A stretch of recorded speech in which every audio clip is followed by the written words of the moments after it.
Wednesday mornings, just after our 10 a.m. update, we mind Ottawa's business with the help of the Blacklocks Reporter, the only reporter-owned and operated newsroom covering our nation's capital. I encourage you to check it out at blacklocks.ca.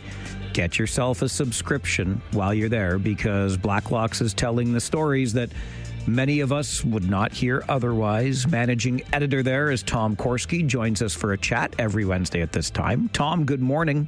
Morning, Mike. I was really hoping, not much chafes my chaps more than the amount of money that our federal government spent on outside consultants. And I thought we had passed that era, but sadly, we have not. More money found to evaluate projects that were created by the own department within Employment and Social Development. How did this happen? It doesn't make sense, does it? No one will tell them to stop, and so they won't stop. The Department of Employment has 34,000 employees, 34,000. It's bigger than the Army, Navy, or Air Force. It's huge. And they will not stop hiring consultants. They have spent in 1 year as much as $250 million on consultants.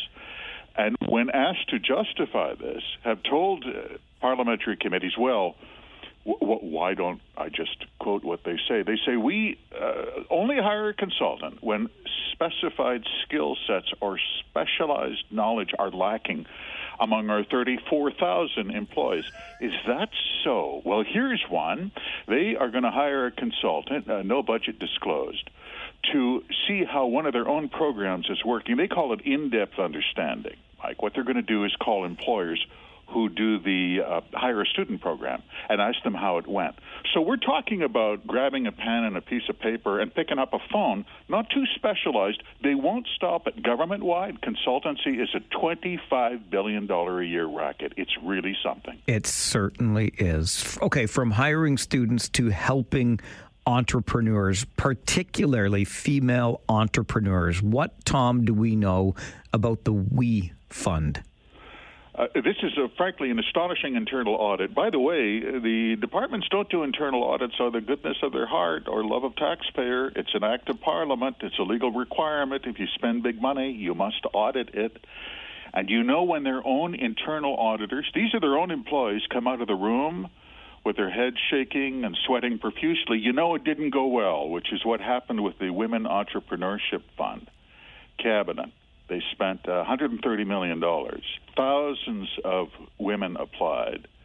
Only 322 were accepted. That's a suspiciously low success rate.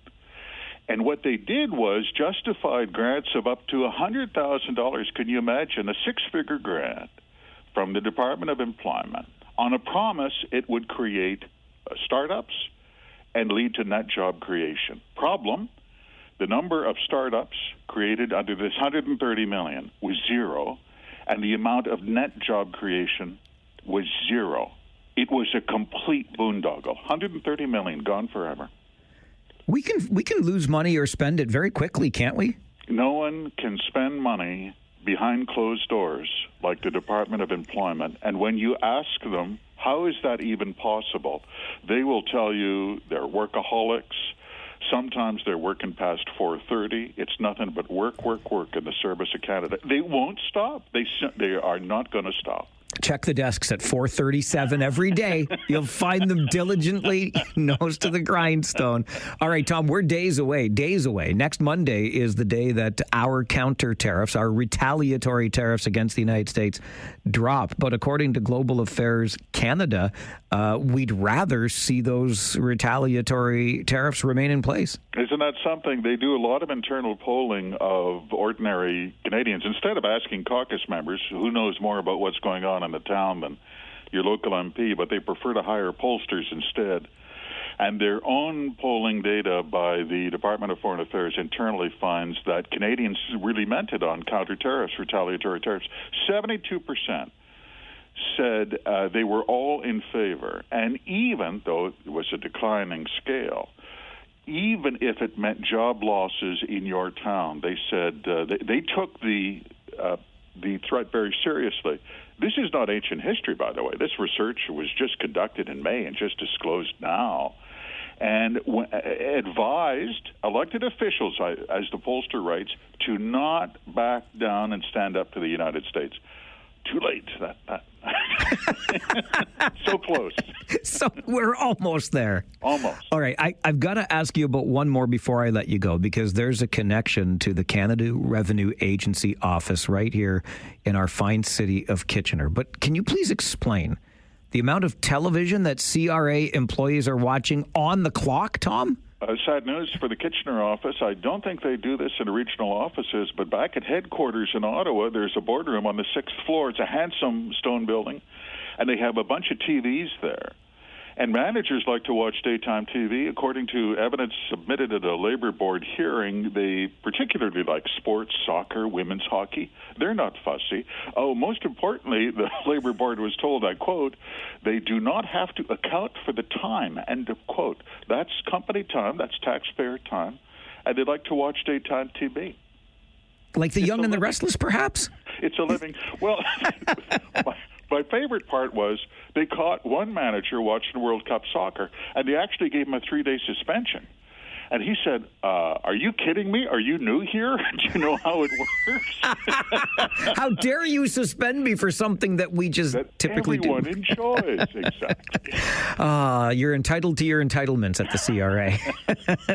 Tom, always enjoy the chats. Thank you. Thank you, Mike. Tom Korski is the managing editor with the Blacklocks Reporter, minding Ottawa's business, the only reporter-owned and operated newsroom covering our nation's capital, with neither politics nor punditry. I encourage you, check it out. Blacklocks.ca is the place to get your subscription, which is well worth the price.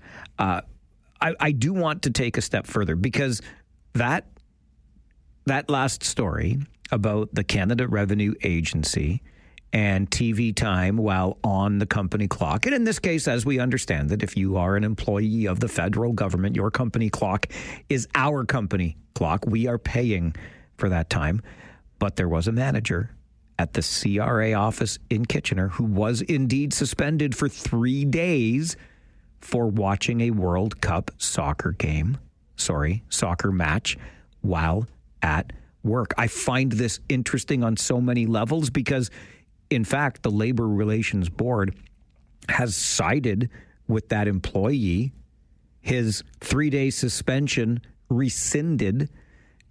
We'll talk about it coming up and would love to hear from you. The idea of when there's a big event, shouldn't we all gather around the TV at work and watch the goings on? That's coming up on the Mike Farwell Show. This is 570 News Radio and Rogers TV.